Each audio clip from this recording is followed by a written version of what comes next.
അപ്പോഴാണ് ഈ ദൈവ രാജ്യത്തിൻ്റെ യഥാർത്ഥ ഒരു തുടക്കമാകുള്ളൂ. ഇപ്പോഴും നമ്മൾ 2000 വർഷമായിട്ടും ദൈവരാജ്യ കേന്ദ്രീകൃതമായ ക്രിസ്റ്റോസെൻട്രിക് ആയ ക്രിസ്തു കേന്ദ്രീകൃതമായ ഒരു ജീവിത രീതിയിലേക്ക് വരുന്നേ ഉള്ളൂ. നമ്മളിപ്പോഴും വരുന്നേ ഉള്ളൂ. ശരിയായിരിക്കാം, നമ്മൾ ദാരിദ്ര്യവും കഷ്ടപ്പാടും ഒക്കെ മാറ്റിയിട്ട് അങ്ങോട്ടേക്ക് ഇറങ്ങാമെന്ന് വിചാരിച്ചിരിക്കുകയാണ്. ഓക്കെ, അങ്ങനെ ഇപ്പോൾ നമ്മുടെ നാട്ടിൽ ദാരിദ്ര്യമൊക്കെ ഒരുപാട് മാറി. അപ്പം ഇനിയെങ്കിലും നമ്മൾ ദൈവത്തിൻ്റെ ജ്ഞാനത്തിന് മുൻതൂക്കം കൊടുക്കുന്ന ഒരു പദ്ധതി വേണം. ഓക്കെ, അപ്പം ഇത് ഞാൻ ജനറലായിട്ട് പറയണതിൻ്റെ കാര്യം, ഇത് എവിടെ തുടങ്ങണം? ഇത് നമ്മൾ ഓരോരുത്തരിലും ആരംഭിക്കണം, ഓരോ വ്യക്തിയിലും ആരംഭിക്കണം. ഇപ്പം ഞാൻ കഴിഞ്ഞ 25 വർഷമായിട്ട് ഇത് മനസ്സിലാക്കി. ഞാൻ എല്ലാ ദിവസവും കുറേ സമയം ഇരുന്ന് പഠിക്കും. ഇപ്പോഴും പഠനം തന്നെയുണ്ട്. വചനം വായിക്കുക, പഠിക്കുക, വചനം പഠന വിഷയമാക്കുക. അങ്ങനെ പഠിച്ചപ്പോഴാണ് ഓരോ ദിവസവും കർത്താവ് പറയുന്ന ഒരേ വചനത്തിന് തന്നെ പുതിയ പുതിയ അർത്ഥം കിട്ടുകയാണ്. ഇന്നലെ ഞാൻ പറഞ്ഞില്ലേ, എനിക്ക് അത്ഭുതം തോന്നിയ ആ വചനം എൻ്റെ ഉള്ളിൽ ചുരുളഴിഞ്ഞപ്പോൾ, വചനം ചുരുളഴിയുമ്പോൾ എന്തുണ്ടാവും എന്നാ പറയണേ?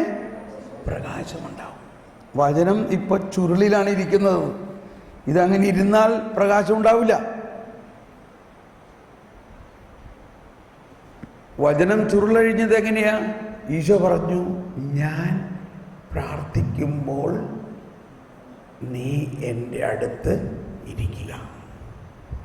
അതിങ്ങനെ ചുരുട്ടിയിരിക്കുകയായിരുന്നു വർഷങ്ങളോളം. ചുരുളഴിഞ്ഞപ്പോൾ എന്താ? അതായത് ഞാനല്ല പ്രാർത്ഥിക്കുന്നേ, ഈശോ എനിക്ക് വേണ്ടി പ്രാർത്ഥിക്കുന്നു.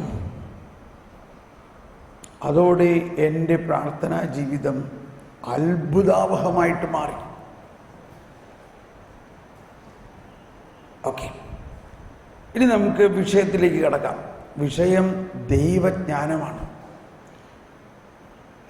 ഈശോ തന്നെ പറഞ്ഞു, ലൂക്കായുടെ സുവിശേഷത്തിൽ 21-ാമത്തെ വചനത്തിൽ, അധ്യായത്തിൽ 15-ാമത്തെ വചനത്തിൽ പറയുന്നത് ഇങ്ങനെയാണ്. 21-ാം അധ്യായം 15-ാമത്തെ വചനത്തിൽ പറയുന്നത്, നിന്റെ എതിരാളികളിൽ ആർക്കും ചെറുത്തു നിൽക്കാനോ എതിർക്കാനോ കഴിയാത്ത വാക്ചാതുര്യവും ജ്ഞാനവും നിങ്ങൾക്ക് ഞാൻ നൽകും. എന്നെല്ലാവരും ശബ്ദം ഉയർത്തിയിട്ട് പറഞ്ഞേ, നിന്റെ എതിരാളികളിലാർക്കും ചെറുത്ത് നിൽക്കാനോ എതിർക്കാനോ കഴിയാത്ത വാക്ചാതുര്യവും ജ്ഞാനവും നിങ്ങൾക്ക് ഞാൻ നൽകും.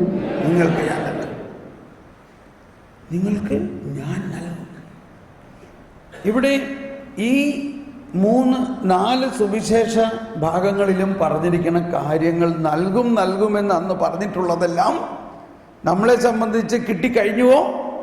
കിട്ടിക്കഴിഞ്ഞു. അപ്പോൾ ഈ സുവിശേഷം വായിക്കുമ്പോൾ നമ്മൾ മനസ്സിലാക്കേണ്ടത്, നമ്മൾ ആ സുവിശേഷ കാലഘട്ടത്തിൽ അല്ല ഇപ്പോൾ. ആ സുവിശേഷ കാലഘട്ടത്തിൽ ഒറ്റ ആളും ക്രിസ്ത്യാനികൾ ഉണ്ടായിരുന്നോ? ഈശോയുടെ പരസ്യ പ്രഘോഷണ ജീവിതത്തിൽ ഈശോ ഇത് പറഞ്ഞതെല്ലാം ആരോടാ? ഒറ്റ ആളും ക്രിസ്ത്യാനികളല്ലായിരുന്നു. എന്നാണ് ക്രിസ്ത്യാനികളുണ്ടായത്? പന്തക്കുസ്ത കഴിഞ്ഞ്, പന്തക്കുസ്തായിലൂടെ യേശുവിൻ്റെ ആത്മാവിനാൽ നിറഞ്ഞ കുറേ ജനം ഒരുമിച്ച് കൂടി പരിശുദ്ധാത്മാവിൽ നിറഞ്ഞ് പ്രാർത്ഥിക്കുകയും യേശുവിൻ്റെ ആയിട്ട് പരിശുദ്ധാത്മാവിലൂടെ നയിക്കപ്പെടുന്ന അവസ്ഥയിൽ വന്നപ്പോൾ പൂർണ്ണമായ വ്യത്യസ്തമായ ഒരു ജീവിത രീതിയായി മാറി. അവർ മറ്റുള്ളവർ പറഞ്ഞത് അവർ വേറൊരു കൂട്ടരാണ്, അവർ ക്രിസ്ത്യാനികളാണ്. അന്ത്യോക്യയിൽ വെച്ചിട്ടാണ് അങ്ങനെ പറയുന്നത്.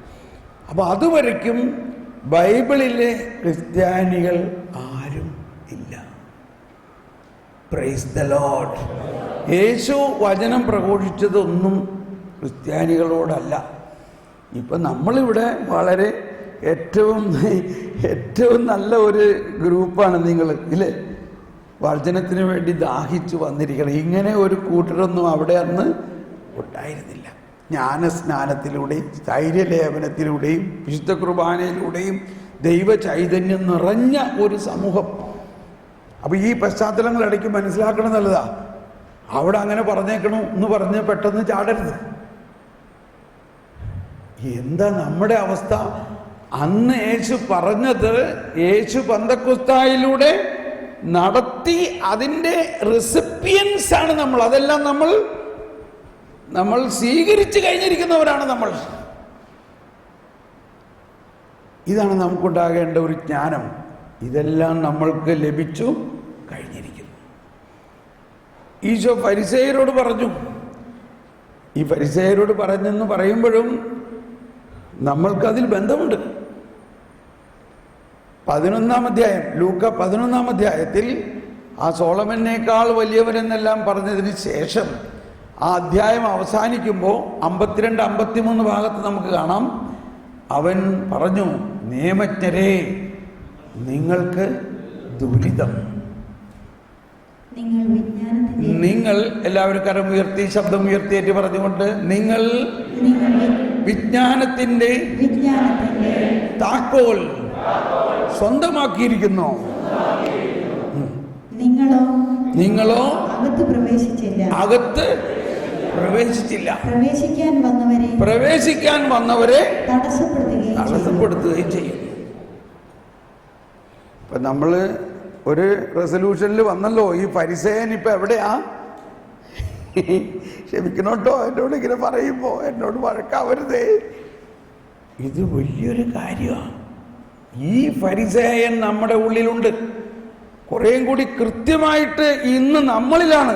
ജ്ഞാനസ്നാനത്തിലൂടെ ദൈവിക ജ്ഞാനത്തിന്റെ താക്കോൽ സ്വന്തമാക്കിയിട്ടുള്ളവരാണ് നമ്മൾ. എന്നിട്ട് ആ പെട്ടി തുറന്നോ? ആ മുറിയിൽ കടന്നോ? ഇല്ല. ഈ ഇടയ്ക്ക് പരിശുദ്ധ പിതാവ് നൽകിയ ഒരു പ്രഭാഷണത്തിൽ പറയാണ് നമുക്ക് ദൈവം എല്ലാ ദാനങ്ങളും തന്നിട്ടുണ്ട്. പക്ഷേ ഈ സമ്മാനപ്പെട്ടി കിട്ടുമ്പോൾ മനോഹരമായ ഒരു റാപ്പറിലല്ലേ അത് കിട്ടണം. നല്ല ഗോൾഡൻ ഫോയിലൊക്കെ ഇട്ട് പൊതിഞ്ഞിട്ടല്ലേ തരണത്. അകത്തെന്താണെന്ന് ഇപ്പോഴും നമ്മൾ നോക്കിയിട്ടില്ല. ആ ഫോയിൽ കണ്ടപ്പോഴേക്കും നല്ല പെട്ടിയാണ്, നല്ല സമ്മാനമാണ്, അത് തുറന്നിട്ടേ ഉള്ളൂ. നമ്മൾ ഈ സമ്മാനപ്പെട്ടിയുടെ അകത്തെന്താണെന്ന് ഇപ്പോഴും കടന്നിട്ടില്ല എന്നാ സഭ മൊത്തം. ഇത് ഈ ഇടയ്ക്ക് പരിശുദ്ധ പിതാവ് പറഞ്ഞ ഒരു പ്രഭാഷണമാണ്. നമുക്ക് സമ്മാനങ്ങൾ കിട്ടുമ്പോൾ ചില തിരക്കുള്ള ആൾക്കാർ പറയാറില്ല, ഞാൻ ഭയങ്കര തിരക്കാണ്, എൻ്റെ ബർത്ത്ഡേ കഴിഞ്ഞുള്ള സമ്മാനങ്ങളൊന്നും അൺറാപ്പ് പോലും ചെയ്തിട്ടില്ല, ഇനി അടുത്ത ഞായറാഴ്ചയാണ്. കാരണം ബർത്ത്ഡേ രാത്രി കഴിഞ്ഞു, പിറ്റേ ദിവസം ജോലിക്ക് പോയി, അത് കഴിഞ്ഞ് ദിവസങ്ങൾ കണക്കണം, ഇനിയിപ്പോൾ ഒഴിവെപ്പോഴാണ് കിട്ടണേ, എന്നിട്ടിൽ തുറക്കാൻ പറ്റുള്ളൂ. നമ്മുടെ ജ്ഞാനസ്നാനത്തിൽ കിട്ടിയിരിക്കുന്ന ആ ഒരു വലിയ പെട്ടിയാണെന്ന് ഉദ്ദേശിച്ചോ, അത് തുറക്കുമ്പോൾ എന്താ കാണുന്നത്? അതിൻ്റെ അകത്ത് ചെറിയ ചെറിയ ഒരുപാട് സമ്മാനങ്ങൾ, ഗോൾഡൻ ഫോയിൽഡ്. അങ്ങനെ ദൈവജ്ഞാനത്തിൻ്റെ ബന്ധപ്പെട്ടിട്ടുള്ള ഒരുപാട് വെളിപാടുകൾ നമുക്ക് ദൈവം തന്നിട്ടുണ്ടെങ്കിലും നമ്മൾ ആ വെളിപാടിൻ്റെ തലത്തിലേക്ക് പ്രവേശിക്കാതെ മാനുഷിക ബുദ്ധിയിലൂടെ ഇങ്ങനെ അതാണ് ഫരിസേയർ. അവർ മാനുഷിക ബുദ്ധിയിലൂടെ ദൈവത്തെ നേടാൻ നോക്കുന്നു. മാനുഷിക ബുദ്ധിയിലൂടെ പ്രമാണങ്ങൾ കാത്തു പരിപാലിച്ചാൽ നമ്മൾ നീതീകരിക്കപ്പെട്ടു എന്ന് വിചാരിക്കണം. പ്രമാണങ്ങൾ 10 കൃത്യമായി നടപ്പാക്കിയാൽ ജീവിച്ചു എന്ന്, ഞങ്ങൾ നീതീകരിക്കപ്പെട്ടു എന്ന്. പ്രമാണങ്ങൾ നടപ്പാക്കുക എന്ന് പറയുന്നത് ആരുടെ ശക്തിയിലൂടെയാ? അവരെ സംബന്ധിച്ച് അവരുടെ അധ്വാനത്തിലൂടെയാണ്, അവരുടെ മാനുഷികമായ അധ്വാനത്തിലൂടെ. നമ്മളെ കുഞ്ഞുനാൾ മുതൽ പഠിപ്പിച്ചേക്കണം എന്താ? നിന്റെ റെസ്പോൺസിബിലിറ്റിയാണ്, നീ അധ്വാനിക്കണം, നീ കഷ്ടപ്പെടണം, നീ ചെയ്യണം, നിന്റെ കാര്യത്തിൻ്റെ ഉത്തരവാദിത്വം നിനക്കാണ്. മനസ്സിലായിട്ടുണ്ടോ? അങ്ങനെ എല്ലാവരും സ്വന്തം ഉത്തരവാദിത്വം മാത്രം, സ്വന്തം കാര്യത്തിൽ ശ്രദ്ധിക്കുന്ന ഒരു ജനമായിട്ട് നമ്മൾ മാറിയിരിക്കുകയാണ്. പക്ഷേ ഇവിടെ എന്താണ് മിസ്സിംഗ് ലിങ്ക്? സ്വന്തം, ഇപ്പം നമ്മൾ പറയുന്നത് രക്ഷാകര പദ്ധതിയിൽ മനുഷ്യന്റെ ശക്തിയിലൂടെ അല്ല രക്ഷ വരുന്നത്. രക്ഷ ആരിലൂടെ വരുന്നത്? രക്ഷ ദൈവത്തിൻ്റെ സൗജന്യ ദാനമാണ്. അപ്പൊ ഇവിടെ രണ്ട് സ്കൂൾ ഓഫ് തിങ്കിങ് ആണ്, രണ്ട് തരത്തിലാണ്. എല്ലാവരും പറയും അതൊക്കെ ശരിയായിരിക്കാം, പക്ഷെ നീ നിന്റെ പാപത്തിൽ നിന്ന് മാറാൻ നീ തന്നെ ശ്രമിച്ചില്ലെങ്കിൽ, അപ്പൊ അതാണ് ഫരിസേയ സ്വഭാവത്തിന്റെ ഒരു വശം. അതാണ്, നിങ്ങൾ താക്കോൽ സ്വന്തമാക്കിയിട്ട് നിങ്ങളോ പ്രവേശിക്കുന്നില്ല. എന്തിന്റെ താക്കോൽ? വിജ്ഞാനത്തിന്റെ താക്കോൽ എന്ന് പറഞ്ഞാൽ നിയമജ്ഞരെ. ആ വചനം ഒന്നുകൂടി വായിച്ച്. വേറെ ആരെങ്കിലും പേര് എഴുതിയിട്ടുണ്ടോ അവിടെ? നിയമജ്ഞരെ നിങ്ങൾക്ക് ദുരിതം. ആരോടാണ് പറഞ്ഞത്? കണ്ടോ? അപ്പൊ ആരാണ് ഈ നിയമജ്ഞൻ എന്ന് പറഞ്ഞാൽ? നിയമം മുഴുവനും പഠിച്ചിട്ടുള്ളവരാണവർ. അപ്പോൾ നിയമം എന്ന് പറഞ്ഞാൽ മോശയുടെ പുസ്തകങ്ങളെല്ലാം, പഴയ നിയമമല്ല, പുതിയ നിയമം അവർക്കില്ലല്ലോ, മനസ്സിലാവണ്ടോ? അപ്പം ഇവിടെയാണ് വേറൊരു വചനത്തെ മനസ്സിലാക്കേണ്ടത്. മത്തായിയുടെ സുവിശേഷത്തിൽ 23-ാം അധ്യായത്തിൽ 5-ാമത്തെ വചനം, മത്തായി 23-ാം അധ്യായത്തിൽ 5-ാമത്തെ വചനം പറയുന്നത് ഇങ്ങനെയാണ്. അവർ വായിച്ചോളൂ. അവർ അവരുടെ നെറ്റിപ്പട്ടങ്ങൾക്ക് വീതി കൂട്ടിയും അവരുടെ തൊങ്ങലുകൾക്ക് നീളം കൂട്ടിയും ഇങ്ങനെ പരസ്യ സ്ഥലത്ത് നിൽക്കും. എന്താണ് ഈ നെറ്റിപ്പട്ടം എന്ന് പറഞ്ഞാൽ? നമ്മൾക്കാകെ ഒരു നെറ്റിപ്പട്ടം അറിയുള്ളൂ. ഏതാ? ആനയുടെ നെറ്റിപ്പട്ടം. ഇവിടെ പറഞ്ഞതിന്റെ അർത്ഥം ഇതാണ്, വായിച്ചോ. അവർ തങ്ങളുടെ നെറ്റിപ്പൊട്ടങ്ങൾക്ക് വീതിയും വസ്ത്രത്തിന്റെ തൊങ്ങലുകൾക്ക് നീളവും കൂട്ടുന്നു. എന്താ ഈ നെറ്റിപ്പട്ടം എന്നറിയാമോ? അവര് ഈ 10 പ്രമാണങ്ങൾ മോശ പറഞ്ഞിട്ടുണ്ട്. ഇത് നിങ്ങളുടെ നെറ്റിയിൽ എന്ന് പറഞ്ഞാൽ നിങ്ങളുടെ തലയിലുണ്ടാകണം, നിങ്ങളുടെ ബുദ്ധിയിലുണ്ടാകണം. ഇതുപോലെ അല്ലെങ്കിൽ ഇതിനേക്കാൾ കുറച്ചും കൂടി വലിയ ഒരു ചെപ്പിൽ ഈ പ്രമാണങ്ങൾ ടോറ എഴുതി നിറച്ചതിനാണ് ഫിലാക്ടറീസ് എന്ന് പറയും. ഫിലാക്ടറീസ്, ഇംഗ്ലീഷിൽ ഫിലാക്ടറീസ്. ഈ ഫിലാക്ടറീസ് കെട്ടിവെക്കുന്നതിനാണ് നെറ്റിപ്പട്ടങ്ങൾക്ക് വീതി കൂട്ടിയതുകൊണ്ട്. അവരവരുടെ നെറ്റിപ്പട്ടങ്ങൾക്ക് വീതി കൂട്ടി. അപ്പോൾ വലിയ വലിയ നിയമജ്ഞൻ കേൾക്കും ഇതിൽ കുറേ കൂടി വീതിയുള്ള ഒരു പെട്ടി കെട്ടി വയ്ക്കും. ഇത് വിശുദ്ധ നാട്ടിൽ പോണവർക്ക് അവിടെ ചിലവരൊക്കെ കാണാൻ പറ്റും. ഇല്ലെങ്കിൽ നമ്മൾ വല്ല യൂട്യൂബിൽ സെർച്ച് ചെയ്ത് കഴിഞ്ഞാൽ ഫിലാക്ടറീസ് എന്ന് പറയും. എന്നിട്ട് അവരുടെ ലോഹയുടെ ഉള്ളിൽ നൂലുകൾ കൊണ്ടുണ്ടാക്കിയിട്ടുള്ള ഒന്നുണ്ട്, അതാണ് തൊങ്ങലുകൾ. ആ നൂലുകൾ നമ്മൾ അച്ഛന്മാർ ഉറാല ഇടുന്ന മാതിരിയാണത്. അത് ഈ 10 പ്രമാണങ്ങളെ ഓർമ്മിപ്പിക്കുന്നതാണ്. എപ്പോഴും നിങ്ങൾ ഈ 10 പ്രമാണങ്ങളെ ഓർത്ത് നടന്നോളണം. ഒറ്റെണ്ണം പോലും തെറ്റിക്കരുത്. കണിശവും കർക്കശമായ നിയമവും ചട്ടവും പാലനമാണ്. അപ്പോൾ അവരവരുടെ നെറ്റിപ്പട്ടങ്ങൾക്ക് വീതി കൂട്ടിയും തൊങ്ങലുകൾക്ക് നീളം കൂട്ടിയും പരസ്യ സ്ഥലങ്ങളിലൊക്കെ ഇങ്ങനെ നിൽക്കും. അതാണ് ഒരു നിയമജ്ഞൻ. അപ്പോൾ അയാൾ നിയമജ്ഞനാണെന്ന് മനസ്സിലായി. പക്ഷേ അതുകൊണ്ട് ജ്ഞാനിയാകുമോ? ഞാനിതൊക്കെ പറയുമ്പോൾ നിങ്ങൾ വിമർശിക്കണമായിട്ട് തോന്നുന്നുണ്ടെങ്കിൽ എന്നോട് ക്ഷമിക്കണം കേട്ടോ.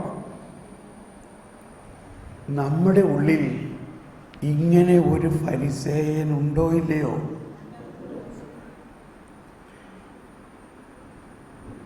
ഈ ഫരിസേയൻ ആണ് നമ്മുടെ ഒരു വിഷയം. നമ്മളിലുള്ള ദൈവത്തിൻ്റെ ജ്ഞാനത്തിനെ എതിരെ നിൽക്കുന്നു. കണ്ടോ? ഇപ്പം ഈ ഈശോ ഇത് പറയുന്നത് സമയത്ത് തന്നെ എന്തോ ഒരു വിഷമത്തോടെ പറയണ ഈശോ. സോളമനേക്കാൾ, അപ്പം ഇവർ ഫരിസേയരും നിയമജ്ഞർക്കും വലിയ ആളാണ് സോളമനും ദാവീദും. അത് അവരുടെ ആളല്ലേ. ഞങ്ങളുടെ സോളമൻ, ഞങ്ങളുടെ ദാവീദ് രാജാവ്, ഞങ്ങൾ ദാവീദ് രാജാവിൻ്റെ വംശത്തിൽ നിന്നുള്ളവരാണ്. ദാവീദിൻ്റെ മകനായ കർത്താവ് ഈശോ മിശിഹായെ അവർക്ക് മനസ്സിലാവുന്നില്ല.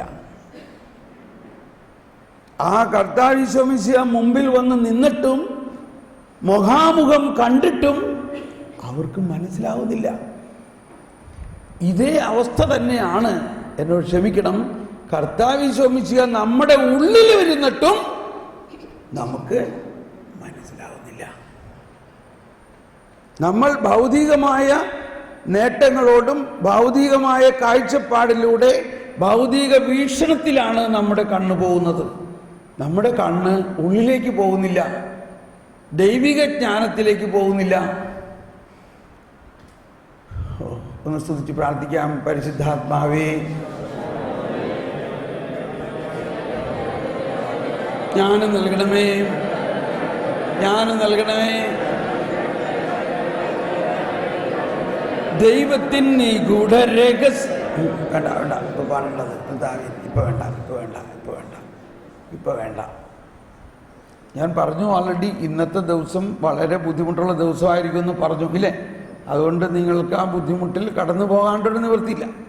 ഈ കടന്നു പോകലിൻ്റെ അർത്ഥം നമ്മളിലുള്ള ഈ രണ്ട് ജ്ഞാനവും തമ്മിലുള്ള ഒരു ഇതാണ്, മൽപ്പിടുത്തമാണ്. അപ്പം അതിൽ ജയിക്കണ ഒരു ആശയം ഞാൻ പറഞ്ഞുതരാം. ഇപ്പോൾ വെളിപാട് എന്നാണ് ഇതിന് പറയേണ്ടത്. വെളിപാട് കിട്ടണം. നമ്മൾ ദിവ്യവചനത്തിൻ്റെ തന്നെ വെളിപാട് കിട്ടുമ്പോഴാണ് മനസ്സിലാവുന്നത്. ഇപ്പം ഞാനൊരു ഉദാഹരണം പറയുമ്പോൾ ഇച്ചിരി പ്രകാശം വരും. ഇപ്പോൾ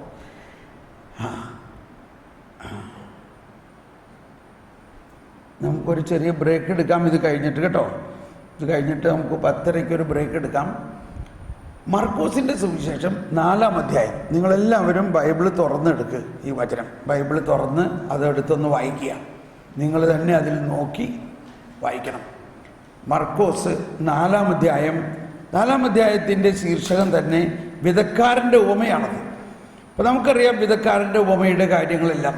ആ വിതക്കാരൻ്റെ ഉപമ ആദ്യ റൗണ്ട് പറഞ്ഞു കഴിഞ്ഞപ്പോൾ 12 പേരും മറ്റു ചിലരും യേശു ഒറ്റയ്ക്കായിരുന്നപ്പോൾ അടുത്തു വന്നു. അതാണ് വിഷയം. 4-ാം അധ്യായത്തിൽ 10 മുതലുള്ള വചനം വായിക്കാം.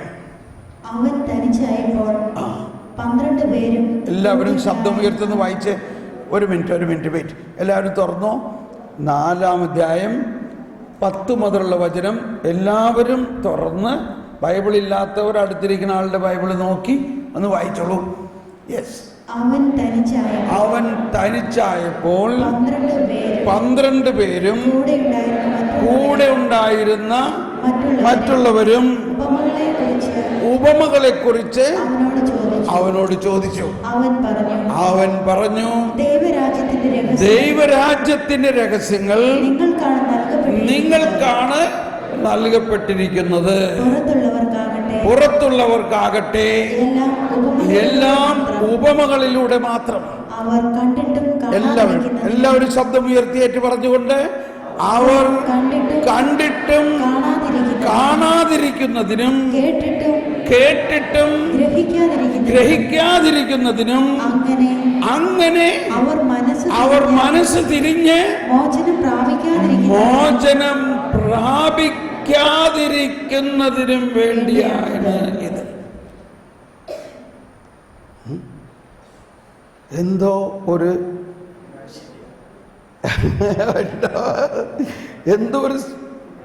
എററുള്ള മാതിരി തോന്നണല്ലേ? ഒരു സ്പെല്ലിംഗ് മിസ്റ്റേക്കും, ചിലപ്പോൾ ടൈപ്പിംഗ് മിസ്റ്റേക്ക് ആകാം. മലയാളം ബൈബിളല്ലേ? പക്ഷെ എന്തോ അവിടെ ഒരു കല്ല് കടിക്കണ മാതിരി തോന്നണം ഇല്ലേ? ഒന്നുകൂടി വായിച്ചു നോക്കിയേ. അവർ കണ്ടിട്ടും കാണാതിരിക്കുന്നതിനും കേട്ടിട്ടും ഗ്രഹിക്കാതിരിക്കുന്നതിനും അങ്ങനെ അവർ മനസ്സ് തിരിഞ്ഞ് മോചനം പ്രാപിക്കാതിരിക്കുന്നതിനും വേണ്ടിയാണ്. എന്താ അങ്ങനെ പറഞ്ഞേക്കളതിൻ്റെ അർത്ഥം എന്താ? എന്തുകൊണ്ടാണ് അങ്ങനെ പറയുന്നത്? അർത്ഥം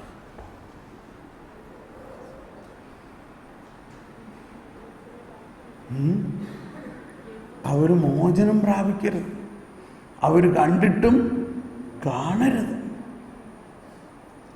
അവർ കേട്ടിട്ടും ഗ്രഹിക്കരുതെന്ന്. അതിനു വേണ്ടിയാണ് എല്ലാം ഈ ഉപമകളിലൂടെ പറഞ്ഞത്. എന്നാൽ നിങ്ങൾക്ക് ദൈവരാജ്യത്തിൻ്റെ രഹസ്യം ഈ 12 പേർക്കും കുറച്ച് പേർ, നിങ്ങൾക്കാണ് ദൈവരാജ്യത്തിൻ്റെ രഹസ്യം. മറ്റുള്ളവർക്കെല്ലാം ഉപമകളിലൂടെ. അപ്പൊ ഇന്നത്തെ കോണ്ടസ്റ്റിൽ ഈ നിങ്ങൾ എന്ന് പറയുന്നത് നമ്മളല്ലേ, കർത്താവിൻ്റെ ശിഷ്യന്മാരായിട്ടുള്ളവരും കർത്താവിൻ്റെ ആത്മാവിനാൽ നിറഞ്ഞവരുമായ നമ്മളെ സംബന്ധിച്ച് ഈ ദൈവരാജ്യത്തിൻ്റെ രഹസ്യം മുഴുവനും നമുക്ക് നൽകിക്കഴിഞ്ഞിട്ടുണ്ട്. പക്ഷേ നമ്മളെവിടെയാണ്? നമ്മൾ വളരെ ദൂരത്താണെന്ന് ഇപ്പോൾ ഈ ഒരു വചനത്തിൻ്റെ അർത്ഥം മനസ്സിലാക്കാൻ ശ്രമിക്കുമ്പോൾ നമുക്ക് മനസ്സിലാവും. ആർക്കെങ്കിലും ഒരു സൂചന തരാമോ? എന്താണ് ഈശോ ഇങ്ങനെ പറഞ്ഞതിൻ്റെ അർത്ഥം?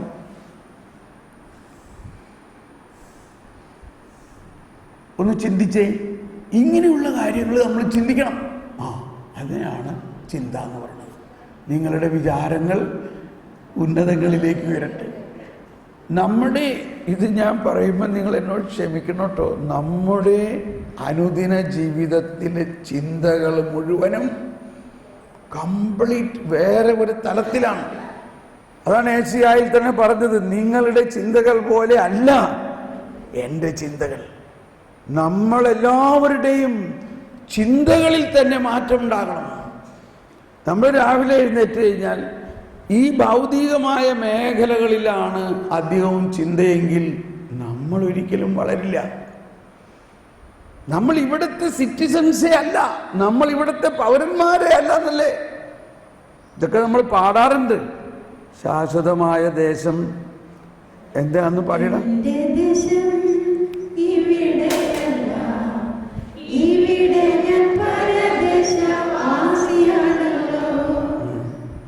പള്ളി പറഞ്ഞാൽ മതി. അപ്പൊ പരദേശവാസിയായ നമ്മൾ ഇവിടെ വന്നിട്ട് എന്തൊക്കെയാണ് കെട്ടിപ്പടുക്കണത്? ഈ എംപറർ അല്ല, ഇത് ഞാൻ അലക്സാണ്ടറിനെ കുറിച്ചാണ് കേട്ടോ പറയണേ. എംപറർ അലക്സാണ്ടർ ചക്രവർത്തി ഈ ലോകം മുഴുവനും എന്തെല്ലാം രാജ്യങ്ങൾ പിടിച്ചടക്കിയില്ലേ? പിടിച്ചടക്കി ഇങ്ങേര് മരിക്കാറായപ്പോൾ ഒരു രാജ്യം കൂടി പിടിച്ചെടുക്കണമായിട്ട് തോന്നിയത്. പക്ഷേ മനസ്സിലായി, ഞാൻ മരിക്കുമ്പോൾ ഇതൊന്നും കൊണ്ടുപോകാൻ പറ്റില്ല. എത്ര വൈകി ദൈവമേ! അപ്പോ അലക്സാണ്ടർ എന്തു പറഞ്ഞു? എന്നെ ശവപ്പെട്ടിയിലിടുമ്പോൾ എൻ്റെ 2 കരങ്ങളും പുറത്തിടണം. എന്തിനാ? ഈ ലോകം മുഴുവനും അറിയട്ടെ, ഞാൻ ഈ പിടിച്ചടക്കിയതൊന്നും ഞാൻ കൊണ്ടുപോകുന്നില്ല. കണ്ടോ, അന്ത്യസമയത്ത് ജ്ഞാനം വരുന്ന കണ്ടോ? ഇതാണ് ജ്ഞാനം.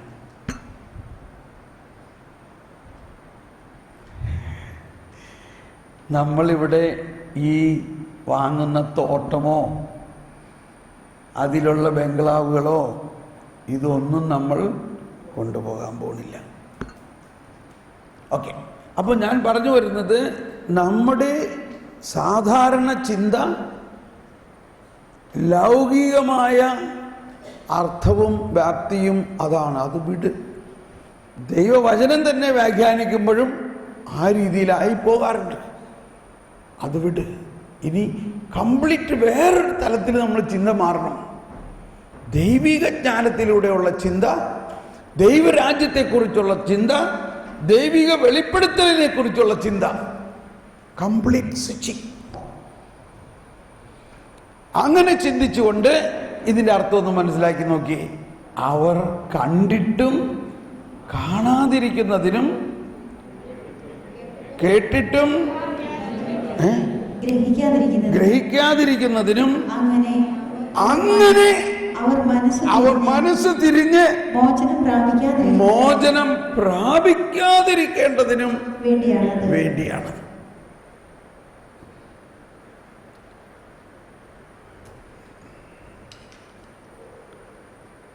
ബ്രേക്കിംഗ് ന്യൂസ് ബ്രേക്ക് ചെയ്യട്ടെ, ഞാൻ പറയട്ടെ. ശ്രദ്ധിച്ച് കേൾക്കണേ. ഒന്ന് കൈവീശി കാണിച്ച് ഇങ്ങനെ വീശിയിട്ട് അടുത്തിരിക്കുന്ന ആളിനെ പുറത്തൊരു 2 തട്ട് തട്ടി അവരെ ഒന്ന് ഉഷാറാക്കി ഇത് കേൾക്കാനായിട്ട്. ഓക്കെ, ഇതാണ് ഇതിൻ്റെ രഹസ്യം. ഒന്നുകൂടി വായിച്ചത്, അവർ കണ്ടിട്ടും കാണാതിരിക്കുന്നതിനും കേട്ടിട്ടും കേൾക്കാതിരിക്കുന്നതിനും അങ്ങനെ മനസ്സ് തിരിഞ്ഞ് മോചനം പ്രാപിക്കാതിരിക്കേണ്ടതിനും വേണ്ടിയാണിത് ഉപമകളിലൂടെ സംസാരിക്കുന്നത്. ഇത് യെശയ്യായിൽ പറഞ്ഞിട്ടുള്ളതാണ്. അവൻ ഉപമകളിലൂടെ സംസാരിക്കുള്ളൂ. അവർ കണ്ടിട്ടും കാണാം. അപ്പൊ ഈശോ അതേ വചനം തന്നെ എടുത്ത് പറയുകയാണ് ഇവിടെ. ശ്രദ്ധിക്കണേ, ഒന്നുകൂടി കൈവീശിയേ, ശ്രദ്ധിക്കണേ. ഈശോ വന്നിരിക്കുന്നത് എന്തിനു വേണ്ടിയാണ്? ഈശോ വന്നിരിക്കുന്നത് എല്ലാവർക്കും മോചനം തരാൻ വേണ്ടിയാണ്, ഇല്ലേ? പിന്നെന്താ ഇങ്ങനെ പറയണേ? എല്ലാവരും രക്ഷിക്കാൻ വേണ്ടിയാണ്. എല്ലാവരുടെയും പശ്ചാത്താപത്തിന്, എല്ലാവരുടെയും പാപമോചനത്തിന് വേണ്ടിയാണ് ഈശോ വന്നിരിക്കുന്നത്. പെട്ടെന്ന് ഇപ്പൊ മാറൂട്ടോ, ഇപ്പൊ പെട്ടെന്ന് മനസ്സിലാവും. ശ്രദ്ധിക്കണേ.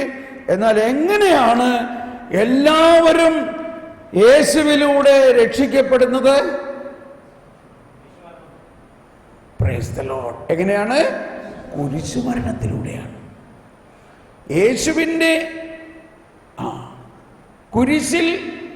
കുരിശിൽ യേശു തൻ്റെ ജീവൻ ബലിയായി അർപ്പിക്കുമ്പോൾ മാത്രമേ എല്ലാവരും രക്ഷിക്കപ്പെടുകയുള്ളൂ. അതിനു മുമ്പ് അവരെല്ലാവരും കൂടി യേശുവിൻ്റെ അടുത്ത് വന്നാൽ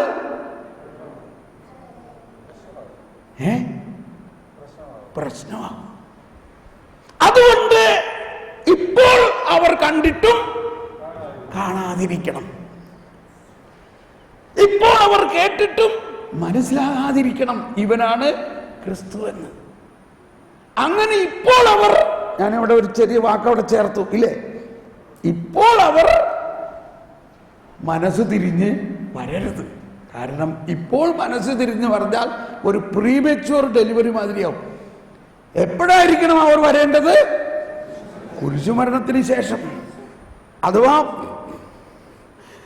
പീഡാസഹനം, മരണം, ഉത്ഥാനം, പന്തക്കുസ്ത കഴിഞ്ഞു കഴിയുമ്പോൾ മതി. അതുകൊണ്ടാണ് അത് കഴിഞ്ഞപ്പോൾ ഈശോ പറഞ്ഞത്, ഇനി നിങ്ങൾ എല്ലാവരോടും പോയി സുവിശേഷം അറിയിക്കുവിൻ, എല്ലാവരെയും സാക്ഷിയാക്കുവിൻ.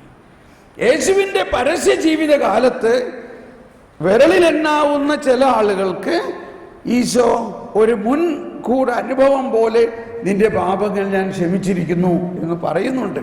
പക്ഷെ പൊതുവായ പാപമോചനം ഈ പരസ്യ ജീവിത കാലഘട്ടത്തിൽ യേശുവിന് നൽകാൻ പറ്റില്ല.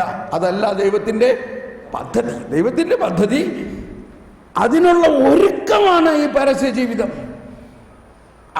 അതിനാവശ്യമായിട്ടുള്ള കാര്യങ്ങളെല്ലാം ഒരു ധാന്യം വിതയ്ക്കുന്ന പോലെ, വിത്ത് വിതയ്ക്കുന്ന പോലെ വിതച്ചു പോകുന്നു. അതിനുശേഷം യേശു മരിച്ചു കഴിഞ്ഞ് ഉയർത്തു കഴിയുമ്പോഴേക്കും ഈ വിത്തുകൾ മുളച്ചേരും. അത് കുറച്ചും കൂടി സംശയം മാറാൻ മറ്റൊരു സ്ഥലത്ത് ഈശോ അപ്പസ്തോലന്മാരോട് ചോദിച്ചു, എന്താണ് ആളുകൾ എന്നെക്കുറിച്ച് പറയണേ? ഒന്ന് കൈവീശി കാണിച്ചേ. Praise the lord, praise the Lord. Eesho ചോദിച്ചു, എന്താ ആളുകൾ എന്നെക്കുറിച്ച് പറയണേ? അപ്പോൾ അവരെന്ത് പറഞ്ഞു? ചിലർ പറയണു നീ വലിയൊരു പ്രവാചകനാണ്, ചിലർ പറയണു നീ ജെറമ്യായാണെന്ന്, ചിലർ പറയണു നീ ഏലിയായാണെന്ന്, ചിലർ പറയണു നീ യോഹന്നാൻ മൗന്താന ഉയർത്തെഴുന്നേറ്റ് വന്നവനാണെന്ന്. Praise the Lord.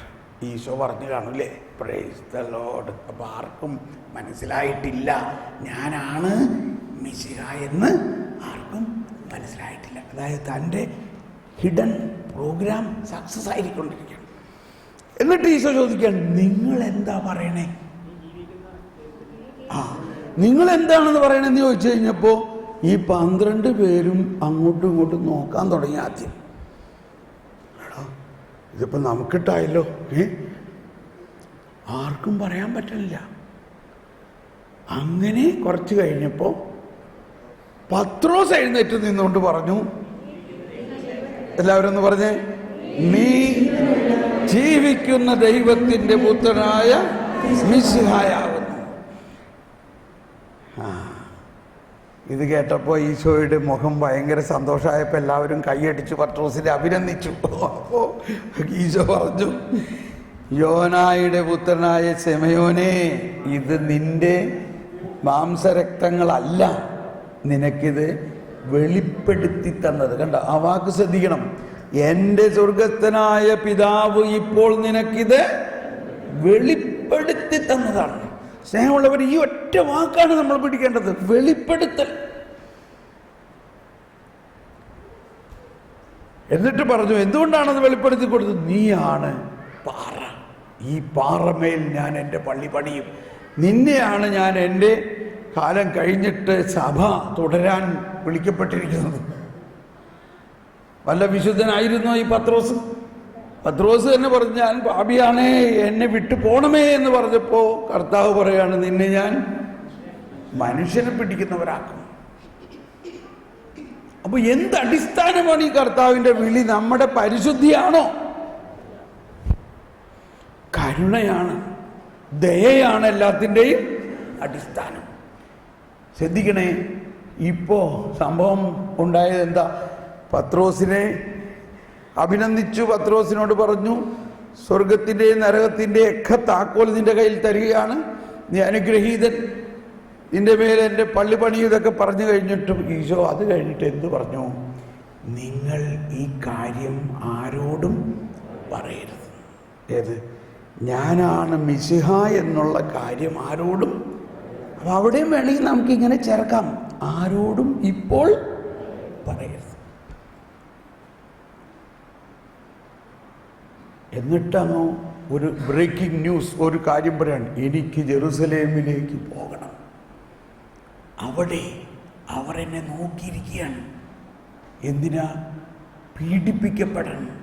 അവർ എന്നെ പീഡിപ്പിക്കും, അവരെന്നെ തിരസ്കരിക്കും, അവരെന്നെ പാപികൾക്ക് ഏൽപ്പിച്ചു കൊടുക്കും, അവരെന്നെ ചാട്ടവാറുകൾ കൊണ്ട് അടിക്കും, അവരെൻ്റെ മുഖത്ത് കാർപ്പിച്ച് തുപ്പും, അവരെന്നെ കുരിശിൽ തറച്ചു കൊല്ലും, എന്നാൽ 3-ാം ദിവസം ഞാൻ ഉയർത്തെഴുന്നേൽക്കും. ഓ, ഇത് കേൾക്കുമ്പോൾ നമ്മളായാലും എന്ത് പറയും? സ്നേഹം കൊണ്ടല്ലേ? പത്രോസ് എൻ്റെ കർത്താവ്, അങ്ങനെയാണെങ്കിൽ നീ അത് പോകണ്ട. ഇതല്ലേ നമ്മളടുത്ത് ആര് പ്രാർത്ഥിക്കാൻ വന്നാലും നമ്മൾ പറയാ, ഈ കഷ്ടപ്പാടുകളാണ് നമുക്ക് വേണ്ട. അപ്പോഴാണ് ഈശോ പറഞ്ഞത്, സാത്താനേ, നീ എൻ്റെ പുറകിട്ട് മാറും, നീ മുന്നിൽ നിന്ന് മാറുന്നേ പറഞ്ഞിട്ടുള്ളൂ. നീ എനിക്കൊരു പ്രതിബന്ധമാണ്. എന്താണ് പ്രതിബന്ധം എന്ന് പറഞ്ഞാൽ, എൻ്റെ ഈ മെസ്സിയാനിക്, എൻ്റെ ഈ രക്ഷാകര പീഠാനുഭവത്തിനെ നീ തടസ്സപ്പെടുത്തുന്നു. ഞാൻ ഈ രക്ഷാകര പീഠാനുഭവം നടന്നാൽ മാത്രമല്ല ലോകം മുഴുവനും രക്ഷ കിട്ടുകയുള്ളൂ. അതിന് നീ പത്രോസേ, നീ പാറയാകുന്നു, നീ അതിനെ തടസ്സപ്പെടുത്തണം. നിന്റെ ചിന്തകൾ ദൈവീകമല്ല, മാനുഷികമാണ്. അപ്പോൾ മനസ്സിലായി? നമ്മൾ ആ ചിന്തകളെ കുറിച്ച് പറഞ്ഞില്ലേ, നമ്മൾ നേരത്തെ പറഞ്ഞില്ലേ, നമ്മുടെ ചിന്തകളിൽ ആണ് മാറ്റം ഉണ്ടാകേണ്ടതിന് നല്ലൊരു കണക്ഷനായിപ്പോൾ. അപ്പോൾ ഈ ഒരാൾക്ക് ഇപ്പം മനസ്സിലായുള്ളൂ, യേശുവാണ് മിശിഹ എന്ന് മനസ്സിലായപ്പോഴേക്കും യേശു അനുഭവിക്കാനിരിക്കുന്ന പീഠാനുഭവത്തെക്കുറിച്ചുള്ള പ്രവചനങ്ങളെല്ലാം മനസ്സിൽ വരാം. അയ്യോ, അങ്ങനെ യേശുവിനെ അവർ കൊല്ലും. ഓ, അപ്പൊ ഈ പരസ്യ ശുശ്രൂഷയിൽ ഇത്രയും രോഗശാന്തിയും ഇത്രയും അത്ഭുതങ്ങളും ഇത്രയും എല്ലാം കിട്ടിയ ആളുകൾ അറിയാണ് ഈ യേശുവിനെ അവർ കൊല്ലാൻ പോവുകയാണെന്ന് അറിഞ്ഞാൽ ഈ ആളുകളെല്ലാവരും സമ്മതിക്കുമോ? അവരവിടെ കൂടി ഇതിനെതിര് നിന്നേനെ. അങ്ങനെ അവരെതിര് നിൽക്കുകയാണെങ്കിൽ ഈ കുരിശുമരണവും താനവും തടസ്സമാകും. അതുകൊണ്ട് അവർ ഇപ്പോൾ അറിയരുത്. അവർ കണ്ടിട്ടും കാണാതെയും കേട്ടിട്ടും ഗ്രഹിക്കാതെയും അങ്ങനെ അവർ മനസ്സ് തിരിഞ്ഞ് എൻ്റെ അടുത്ത് വരുന്ന മോചനം പ്രാപിക്കരുത്. എന്നാൽ എൻ്റെ പീഠാനുഭവവും കുരിശുമരണവും കഴിയുമ്പോൾ എൻ്റെ ആത്മാവ് ഇവരിൽ നൽകിയിരിക്കുന്ന ഈ വചനത്തെ മുളപ്പിച്ച് ഇവരെല്ലാവർക്കും രക്ഷയുടെ അനുഭവം ഉണ്ടാവും. Price the Lord. ഇതാണ് നമ്മൾ ഈ വചനത്തിലൂടെ ദൈവിക ജ്ഞാനം അനുസരിച്ച് വചനത്തിൻ്റെ ഉള്ളറിയണം. വചനത്തിൻ്റെ വചനത്തിൻ്റെ ചുരുൾ വിവരണം. നമുക്ക് ഈ ദാഹത്തോടൊന്ന് പ്രാർത്ഥിച്ച്, ഇതിനു വേണ്ടി ഒന്ന് ദാഹിച്ചൊന്ന് എഴുന്നേറ്റൊന്ന് പ്രാർത്ഥിച്ച്, ഇതുപോലെ ജ്ഞാനം നമ്മളിലേക്ക് ഒഴുകണം എന്നൊന്ന് പ്രാർത്ഥിച്ച്. ഇപ്പോൾ ദേ പ്രകാശം വരുന്നുണ്ട്. ഒന്ന് ആത്മാർത്ഥമായിട്ടൊന്ന് പ്രാർത്ഥിച്ച്, കർത്താവ് ഈ ജ്ഞാനം, ഇതുപോലെ വചനത്തിൻ്റെ വെളിപ്പെടുത്തലുകൾ കിട്ടുന്ന ജ്ഞാനം ഞങ്ങളിലേക്ക് നൽകണേ. Hallelujah, hallelujah. ഓ പരിശുദ്ധാത്മാവേ, ദൈവിക ജ്ഞാനം ഞങ്ങൾക്ക് നൽകണേ. ശലബല ഹലബല ഹലബല. പരിശുദ്ധാത്മാവേ, ദൈവിക ജ്ഞാനം നൽകണമേ, വെളിപാട് വരം നൽകണമേ, ദൈവിക ജ്ഞാനം നൽകണമേ.